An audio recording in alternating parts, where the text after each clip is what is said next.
आता ब्रेकनंतर बघूयात राज्यात दोन व्यक्ती लोकप्रियतेच्या शिखरावरती आहेत। त्यातले पहिले आहेत ते कीर्तनकार इंदुरीकर महाराज आणि दुसरी आहे ती नृत्यांगना गौतमी पाटील। दोघांचेही मार्ग वेगळे आहेत। असं असतानाही दोघांमध्ये वादाची ठिणगी पडली आहे। पाहूयात नेमकं झालं तरी काय। रोजगार हमी काम कमी निम्यात तुम्ही आम्ही परीक्षा संपली तरी आपली पोरगी शाळेत जाते म्हणजे हा पेपर चालू कोणता आहे का पंगत कोणी घालीन माणसं नको गजावाया। मिश्किल शैलीमध्ये कीर्तन करून उपस्थितांना खळखळून हसवत प्रबोधन करणाऱ्या इंदुरीकर महाराज यांची शैली मागच्या 2 दशकांपेक्षा जास्त कालावधीपासून राज्यातल्या जनतेला परिचयाची आहे।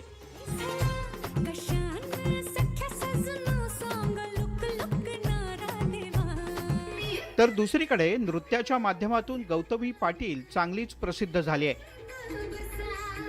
गौतमी जिथे जिथे कार्यक्रमाला जाते त्या ठिकाणी युवकच नाही तर महिला सुद्धा प्रचंड गर्दी करतात।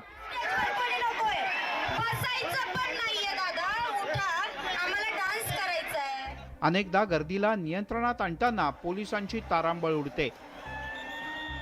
गौतमीच्या या कार्यक्रमाची इंदुरीकर महाराज यांनी त्यांच्या खास शैलीत दखल घेतली नसती तरच नवल। कीर्तनकाराला 5,000 मागितले का काय खरंय त्यांचं फार लुटली जनता आल्या आणि 3 लाखाला 3च गाणे ऐकले 300 पोरांच्या चड्ड्या फाटल्या 200 पोरांची गुडघे मोडले मारामाऱ्या झाल्या कुदाकुद्या झाल्या शब्दही कोणी बोलायचं नाही।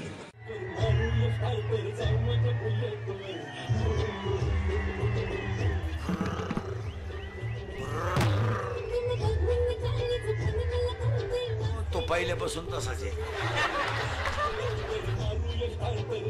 हनू नका।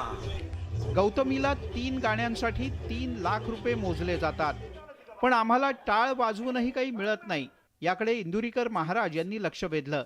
त्यामुळे गौतमी पाटील यावर काय प्रतिक्रिया देणार याकडे सगळ्यांचं लक्ष लागलं होतं।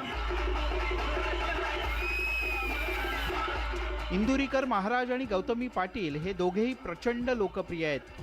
या दोघांवर अनेकदा मोठी टीकाही झाली आहे। मात्र इंदुरीकर महाराज यांनी पहिल्यांदाच गौतमी पाटीलवर टीका केली आहे। 200 पोरांची गुडघे मोडले मारामाऱ्या झाल्या कुदाकुद्या झाल्या शब्दही कोणी बोलायचं नाही। त्यामुळे राजकीय नेत्यांप्रमाणे यांच्यातही शाब्दिक लढाई रंगण्याची शक्यता निर्माण झाली आहे।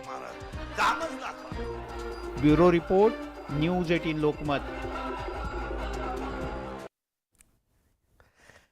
तसे इंदुरीकर महाराज त्यांच्या स्पष्ट बोलण्याच्या शैलीमुळे सगळीकडे प्रसिद्ध आहे। आता तर त्यांनी स्पष्टपणे मत मांडले नाव न घेता, पण यापुढे जाऊन इंदुरीकर महाराज काय नेमकं बोलतायत हे बघणं फार महत्त्वाचं ठरेल आणि तेच दुसऱ्या बाजूने देखील आता यावरती काय प्रतिक्रिया येते हे जाणून घेणं देखील फार महत्त्वाचा मुद्दा आहे। पण तुर्तास तरी म्हणजे एकीकडे इंदुरीकर महाराज आणि दुसरीकडे गौतमी या दोघांच्या नावाची चर्चा इंदुरीकर महाराजांच्या वक्तव्यामुळे फार मोठ्या प्रमाणात होताना दिसते। आणि आता आपण नजर टाकूया